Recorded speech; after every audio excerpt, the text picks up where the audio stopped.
Elles sont plusieurs, les premières dames au rendez-vous de Niamey au Niger pour d'une seule voix dire non à la contrefaçon des médicaments prohibés. Nous entendrons dans ce journal la première dame du Faso qui, dans son extrait, demande à la communauté internationale de faire un diagnostic profond de la production à la vente des faux médicaments. Les agents du contrôle du ministère en charge du commerce, eux, sont déjà sur le terrain au Burkina.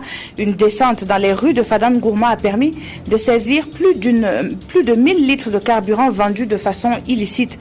Quant aux vendeurs, ils sont sensibilisés sur la loi qui interdit formellement l'activité. L'opération de Fada sonne comme une dissuasion pour les autres localités du pays. Et puis aujourd'hui, nous recevons Madame Marie-Laure Augry, journaliste à France 3 et médiatrice à France Télévisions à Ouagadougou dans le cadre de la 9e édition des universités africaines de la communication de Ouagadougou. De Ouagadougou, donc elle est avec nous sur ce plateau comme invitée et il sera question de ces UACO, mais aussi de l'indépendance des journalistes pour l'enracinement de la paix et de la démocratie en Afrique. Mesdames, Messieurs, bonjour et merci de nous suivre. Nous ouvrons ce journal par le carnet d'audience du chef de l'État. Hier, en fin d'après-midi, il a tour à tour reçu au palais de Kossiam le secrétaire exécutif du Conseil de l'Entente et le président de la commission de l'UMOA. L'un est venu faire le point sur les préparatifs du prochain sommet des chefs d'État et l'autre plutôt pour évoquer la commémoration du 20e anniversaire de l'Union monétaire ouest-africaine. La synthèse de ces audiences avec Sié Sylvestre Da. Le secrétaire exécutif du Conseil de l'Entente, Patrice Kwame, au palais de Kossiam, est venu faire au président du Faso les points des préparatifs du sommet de l'organisation prévu pour le 17 décembre prochain à Niamey au Niger. L'un des enjeux de cette rencontre sera la problématique du financement de cette organisation sous-régionale qui réunit le Burkina Faso, le Bénin, la Côte d'Ivoire, le Togo et le Niger. Le chef d'État a un sommet le 17 décembre prochain à Niamey. Je suis donc venu rencontrer le président du Faso pour que nous fassions le point des dossiers et aussi avoir ses orientations et ses instructions. On discutera notamment des questions de financement du Conseil de l'Entente, les modalités de financement du Conseil de l'Entente pour lui permettre de réaliser les objectifs que les chefs d'État lui ont fixés. Mais les choses évoluant, le moment est venu de considérer des modalités plus concrètes, plus pratiques de financement du Conseil de l'Entente. Ce n'est un secret pour personne que le Conseil de l'Entente créé en 1959 a connu pas mal de problèmes de fonctionnement. Le sommet de Cotonou du 5 décembre 2011 a consacré l'élan de ses activités. Il se veut désormais un outil de concertation régionale jouant un rôle politique et régional en harmonie avec les autres organisations sous-régionales, notamment la CEDEAO et l'UEMOA. S'agissant justement de l'UEMOA, le président de la commission de cette organisation est la deuxième personnalité reçue par Blaise Compaoré dans la soirée de ce vendredi 22 novembre. Le 10 janvier 2014, c'est le 20e anniversaire de notre union. Et en tant que président qui a présidé à la création de notre union, je suis venu lui rendre compte de ce que nous avons fait jusqu'ici et de ce que nous prévoyons de faire aussi après avoir vu le président Bouni, qui est le président de la conférence des chefs d'État. Donc nous avons échangé autour de cette question. Il m'a donné aussi ses conseils sur comment nous devons aborder cet important événement, ce que nous devons faire et sur quoi nous devons surtout mettre l'accent. Sa préoccupation majeure, ce sont les jeunes et que nous devons, dans notre stratégie aussi, en tant qu'union, faire de ce volet un volet fondamental, important. Nous avons aussi échangé sur les programmes qui sont en cours au sein de notre union. Les programmes de sécurité alimentaire, vous comprenez bien qu'il a engagé des programmes importants de sécurité alimentaire ici au Burkina et il a tenu aussi à ce que ces programmes soient amplifiés. Dans tous nos pays, il y a ce problème de l'énergie qui se pose. Donc il en a fait également un problème important et nous a demandé aussi de réfléchir sur cette question à côté des États. Et le dernier point a été le problème des infrastructures. Sur tous ces dossiers qui sont les priorités de la conférence des chefs d'État, le président du Faso a donné des instructions et fait des suggestions. 20 ans après, les pères fondateurs de l'UEMOA veulent l'avoir devenir une union digne de ces noms. La presse, c'est la conscience d'une nation. Albert Camus l'affirmait il y a déjà bien longtemps et aujourd'hui, cette assertion est plus que d'actualité. C'est du moins cette conscience que doivent avoir les professionnels des médias selon les conférenciers de la 3e journée des universités africaines de la communication. Isaïe Parkouda et Adama Koulibaly, ils reviennent sur les échanges relatifs au traitement de l'information en période de crise, thème du panel qui a été animé hier après-midi. À l'occasion de ce panel organisé dans le cadre des UACO, les conférenciers devant les hommes de médias ont rappelé à ceux-ci le devoir qui leur incombe, donner l'information à la fois vraie et crédible sans tomber dans le piège du journalisme partisan. L'on se rappelle comme si c'était hier du rôle de la radio Mille Collines dans le génocide rwandais. Pour ainsi dire, politique et journalisme ne font pas bon ménage. Tout de suite, le reproche traditionnel, journaliste partisan ou journaliste indépendant.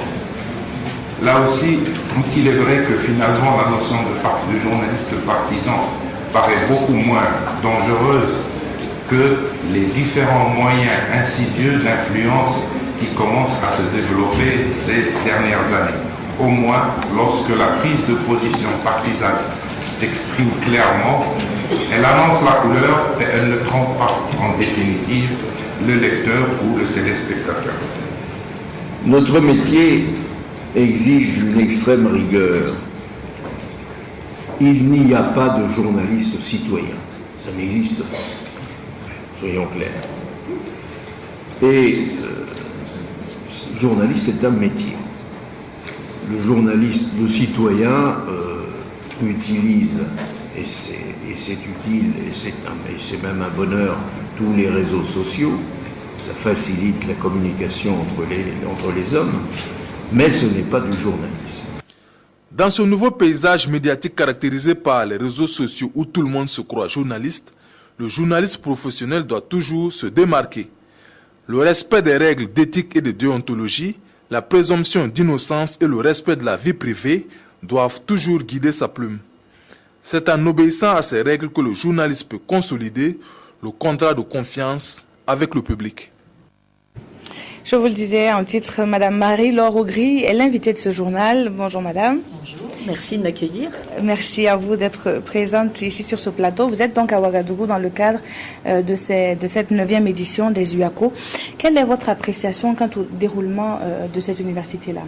Écoutez, moi, d'abord, elles sont très intéressantes puisqu'il y a eu, à travers tous les thèmes qui ont été abordés, des échanges riches, des apports, bien sûr, de ceux qui sont intervenus, mais aussi un dialogue avec la salle et les participants qui ont été très intéressants et avec beaucoup de questions très, très pertinentes. Donc, pour nous, en venant ici, ça a nourri aussi nos réflexions. Et c'est important puisqu'on fait tous le métier de la même façon, même si on est dans un contexte politique, économique différent. Alors, on le sait, vous êtes déjà journaliste, mais vous occupez actuellement un poste de médiateur à France 3. Dites-nous en quoi consiste ce poste-là. Alors, je crois qu'il y a des médiateurs au Burkina Faso. On a un médiateur du Faso. Voilà. Tout à fait. Alors, la manière dont nous fonctionnons, nous, en fait, le médiateur, c'est le lien privilégié entre les téléspectateurs et les journalistes ou les responsables de programme. Hein, le téléspectateur français payant une redevance, voilà, on lui doit une attention particulière. Il est un peu actionnaire de notre télévision. Donc, chaque jour, nous recevons des courriels de téléspectateurs pour nous donner leur impression, leur avis sur l'actualité, nous faire des remarques, des critiques éventuelles, nous faire des suggestions. On leur répond et on essaie de faire vivre en interne cette parole des téléspectateurs et aussi de leur donner la parole à travers une émission où ils ont l'occasion de pouvoir échanger avec des journalistes sur des thèmes de l'actualité qui, pour eux, sont importants. Et c'est une émission que vous-même vous animez sur France 3, Votre Télé et vous, en effet, c'est une émission dont on a un rendez-vous mensuel qui réunit téléspectateurs, journalistes pour un échange. C'est une occasion assez rare qui est donnée à des téléspectateurs de pouvoir nous interpeller, mais aussi échanger et réfléchir. Alors, déjà, l'instauration de ce poste-là, on va dire, c'est quelque chose de nouveau, même en France. Mais est-ce que vous pensez qu'un médiateur dans les médias africains, il peut aider justement à l'enracinement de la démocratie? Oui, d'abord, ça permet de renforcer le lien avec les citoyens. Donc c'est important. C'est important aussi en interne pour les journalistes de savoir comment on est perçu. Il y a une grande vigilance et une grande exigence des citoyens à l'égard de l'information. Donc de temps en temps, il peut y avoir des rappels à l'ordre qui peuvent être salutaires et qui peuvent aussi nous faire, nous, progresser. Je pense qu'on ne peut pas ignorer les gens à qui nous nous adressons. Et en même temps, c'est important d'expliquer aussi aux gens qui nous regardent comment fonctionne l'information, quels sont nos choix, quelles sont nos contraintes. Donc cet échange-là, je pense qu'il est important, enrichissant, pour renforcer en effet la démocratie, puis la démocratie est facteur de paix. Tout à fait. Alors, vous avez animé une communication au cours de ces UACO qui porte sur l'indépendance des journalistes entre acquis et freins. Vous l'avez animé dans 2 endroits. Dites-nous comment est-ce que les uns et les autres ont reçu ce que vous leur avez donné comme message. Alors, c'est parti des interrogations des téléspectateurs, et notamment au moment de la campagne électorale présidentielle en France, de savoir en effet est-ce qu'on est complètement indépendant du pouvoir politique. Alors on sait qu'il n'y a pas de lien fort comme il y avait il y a 50 ans en France, que les choses se sont... Mais il y a d'autres contraintes.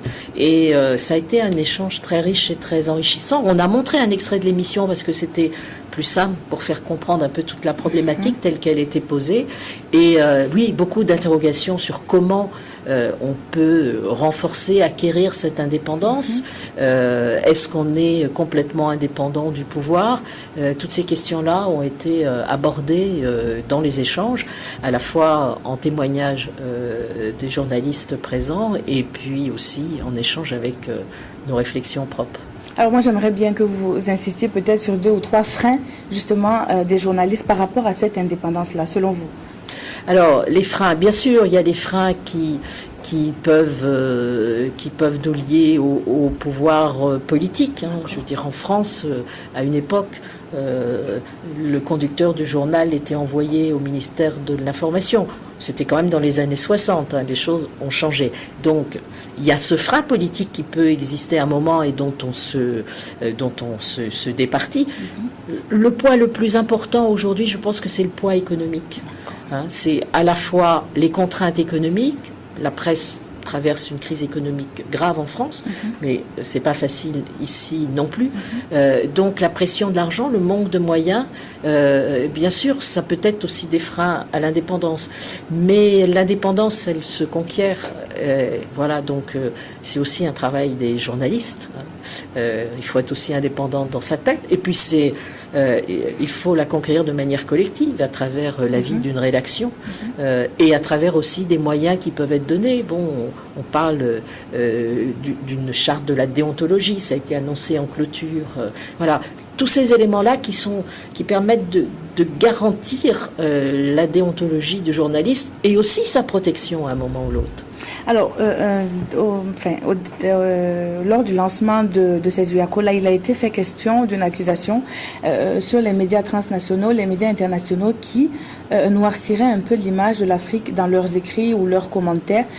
Quelle est votre réaction par rapport à cela?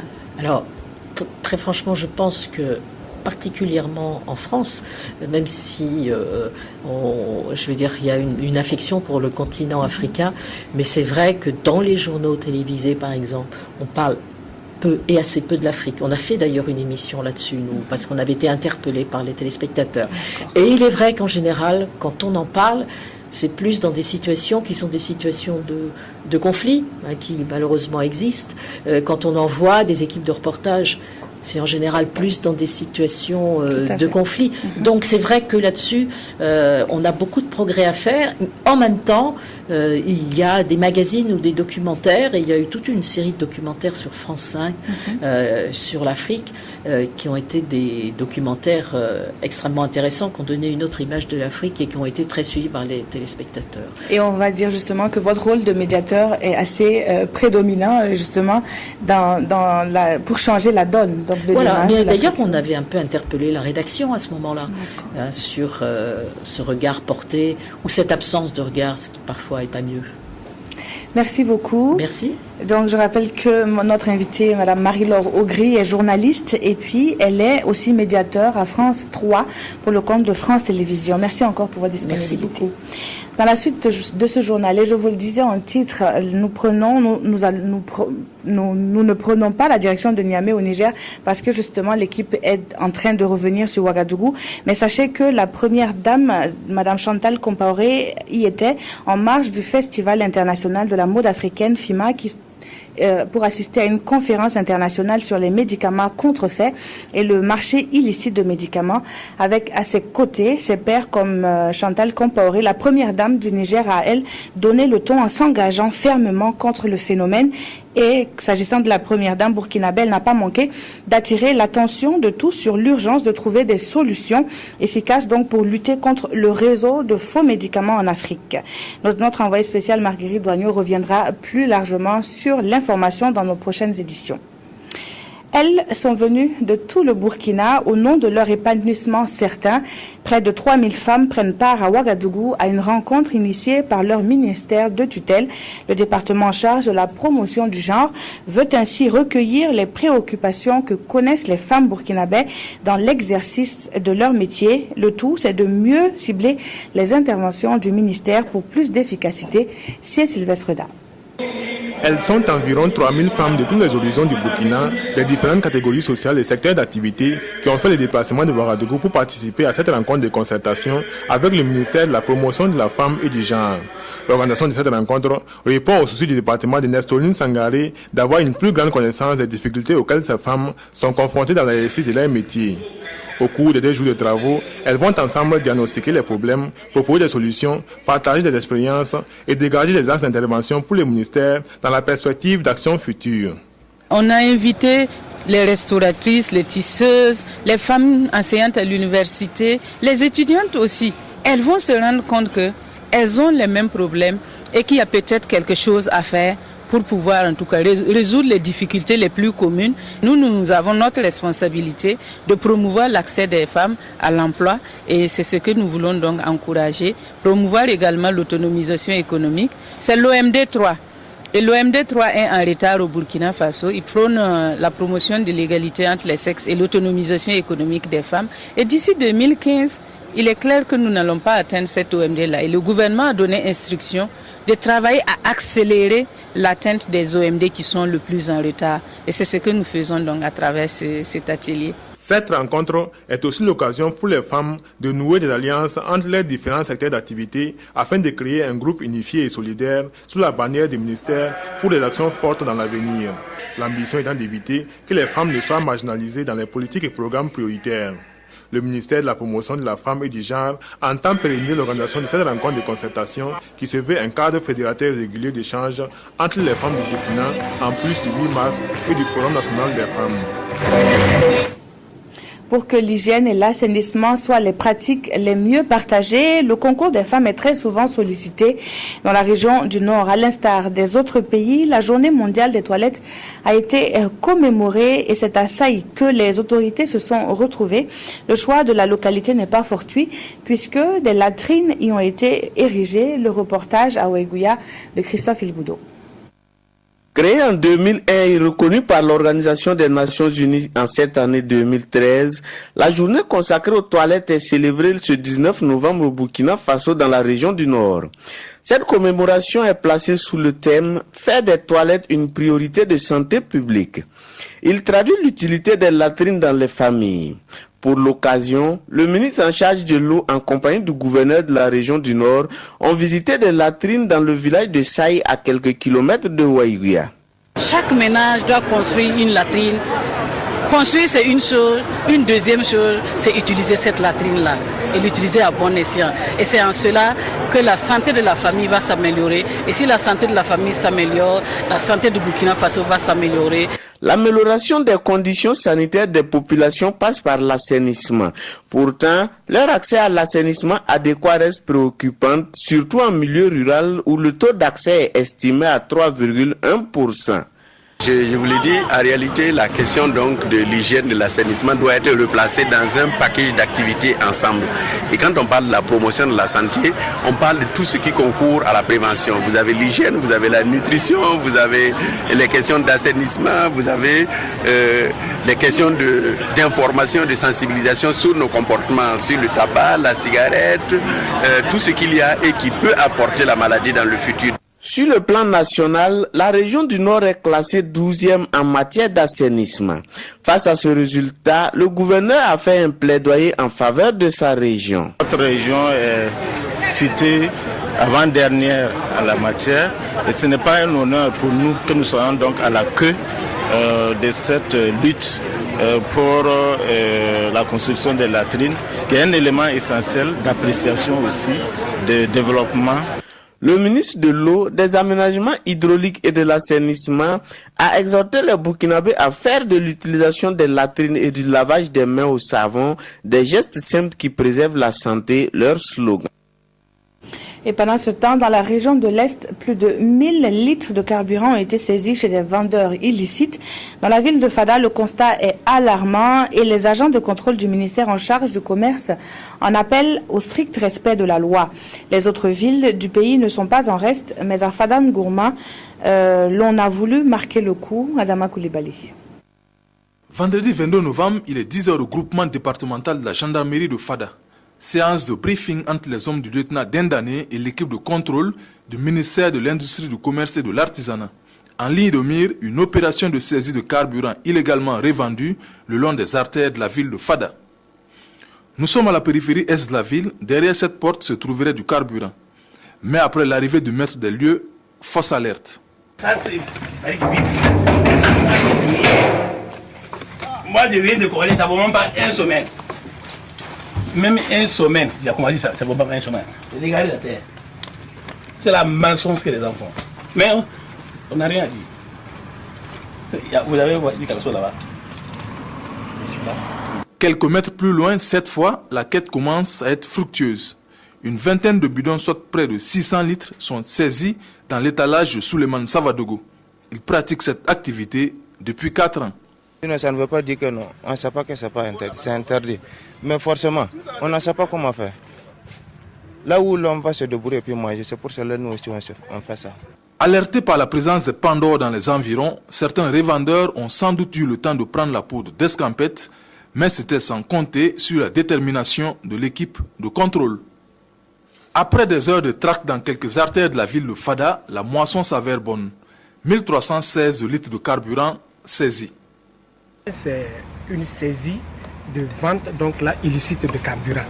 Nous sommes là dans le cadre de la mesure gouvernementale de lutte contre la vie chère en tant que telle. Alors, tout ce qui est pris comme carburant, comme vous le savez, seront plus ou moins déversés donc là par la structure qui est habilitée, en tout cas à gérer le carburant au Burkina Faso, qui est la SONABI. Cette opération de contrôle inopinée va se poursuivre quelques jours encore et d'autres produits seraient également concernés. À Ouagadougou, le second conseil d'administration du ministère de la Culture et du Tourisme avait pour ambition première d'identifier les moyens de faire du Burkina Faso une destination de choix. Le secteur privé n'est pas à occulter dans cette quête de l'excellence, en a décidé le dit conseil qui a du reste jugé satisfaisant le bilan de l'année écoulée. Ismaël Diloma Sirima, Nathalie Sawadogo. Le secteur du tourisme devrait enregistrer environ 500 000 visiteurs en 2014. L'annonce de ces chiffres a été faite par le ministre Baba Amon au second conseil d'administration du ministère de la Culture et du Tourisme. Une rencontre qui s'est tenue sous le thème « Bilan des actions 2013 et perspectives ». Il s'agira pour nous de voir comment cela s'est passé, quelles étaient les insuffisances, quelles sont les corrections qu'il faut apporter pour être encore plus performant. Ensuite, nous allons examiner les actions prioritaires qui avaient été donc inscrites dans le cadre donc, de la SCAD pour voir où est-ce que nous en sommes, quels sont les goulots d'étranglement. Mais je peux dire d'ores et déjà que sur ce plan, nous sommes véritablement satisfaits. Afin de faire du Burkina une destination prisée de par le monde, le département du tourisme prévoit une série d'activités parmi lesquelles la création d'un label qualité, Hôtel Burkina, ainsi que de l'institutionnalisation d'un fonds de développement touristique. Au niveau de la culture, nous avons un grand projet, c'est l'Agence de développement des industries culturelles qui est déjà en bonne voie. Nous avons aussi un certain nombre de programmes qui visent la professionnalisation des acteurs donc, de la culture. Tout cela pourra donc se réaliser en 2014. À la base des études de faisabilité qui ont été donc élaborées courant 2013. Le ministère de la Culture et du Tourisme compte s'appuyer sur le secteur privé pour faire des villes comme Koudougou, la Côte d'Azur du Burkina. 15 ans au service de ses assurés, la Générale des Assurances a invité les Burkinabés à la suivre dans les artères de la capitale pour marquer l'anniversaire. C'était très tôt, ce 23 novembre, un cross populaire est parti du siège de la Générale des Assurances au quartier Koulouba pour sillonner quelques grandes rues de Ouagadougou. Abdoulaye Kabouré. La Générale des Assurances effectue sa rentrée 2013-2014. Le groupe GA a également 15 ans et pour célébrer cet anniversaire, les responsables de la maison organisent ce cross. Des dizaines de travailleurs de la GA, soutenus par d'autres corps, prennent part à la course. Les coureurs empruntent quelques rues et avenues bien connues de la capitale. Les participants, comme stimulés par la cause, foulent allègrement la chaussée en toute cordialité.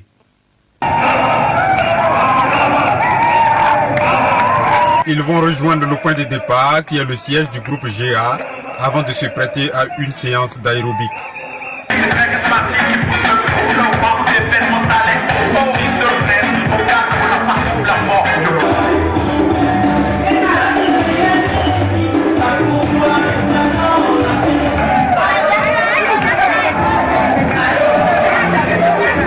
Cette année, nous avons pensé rééditer avec le Cross populaire qui mobilise en tout cas beaucoup de gens. Et cette fois-ci, on a voulu associer aussi une séance d'aérobic qui a plu à tout le monde. Je crois que c'est une très belle expérience. Les activités sportives ne font pas souvent partie de nos préoccupations quotidiennes. Mais je crois qu'à l'issue de cette expérience, on verra comment peut-être instituer une activité sportive pour l'ensemble du personnel. Parce que je crois que c'est très important qu'on se sente très bien dans la peau, pour pouvoir bien travailler et être productif pour l'intérêt de nos clients. Le groupe La Générale des Assurances va offrir au cours de l'année des nouveaux produits et un accueil de qualité à la clientèle. Le groupe GA est installé dans 6 localités du pays et tend à élargir son implantation. C'est la fin de ce journal. Merci de l'avoir suivi et très bon après-midi à toutes et à tous en compagnie des programmes de la RTB.